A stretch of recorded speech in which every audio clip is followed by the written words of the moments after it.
আমার ভিডিওর পাশে যে স্ক্রিনটা দেখতে পাচ্ছেন এটা হচ্ছে আফগানিস্তান ক্রিকেট বোর্ডের একটা অফিসিয়াল ইউটিউব চ্যানেল।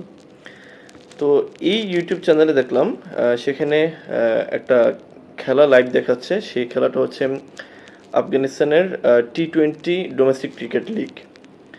তো একটা জিনিস চিন্তা করেন, আফগানিস্তান ন্যাশনাল ক্রিকেট টিমের সব প্লেয়াররা বর্তমানে ব্যস্ত আছে আমেরিকাতে যেই T20 ওয়ার্ল্ড কাপ অনুষ্ঠিত হচ্ছে, তারা সেই খেলাতে বর্তমানে ব্যস্ত আছে। আর অপর পাশে আফগানিস্তানের যে ডোমেস্টিক ক্রিকেট যেটা আছে সেটাও চলমান আছে। এবার বাংলাদেশের প্রেক্ষাপটের দিকে যদি তাকান, বাংলাদেশের সর্বশেষ যেই ক্রিকেট লিগ হয়েছিল সেটা মনে হয়, আমি যদি ভুল না করে থাকি, 2 মাস হবে। তো 2 মাস পর এখনো পর্যন্ত আর কোনো ন্যাশনাল ক্রিকেট লিগ বা অন্য ফার্স্ট ক্লাস ক্রিকেট বা T20 লিগ কোনো কিছু কিন্তু চলমান নেই।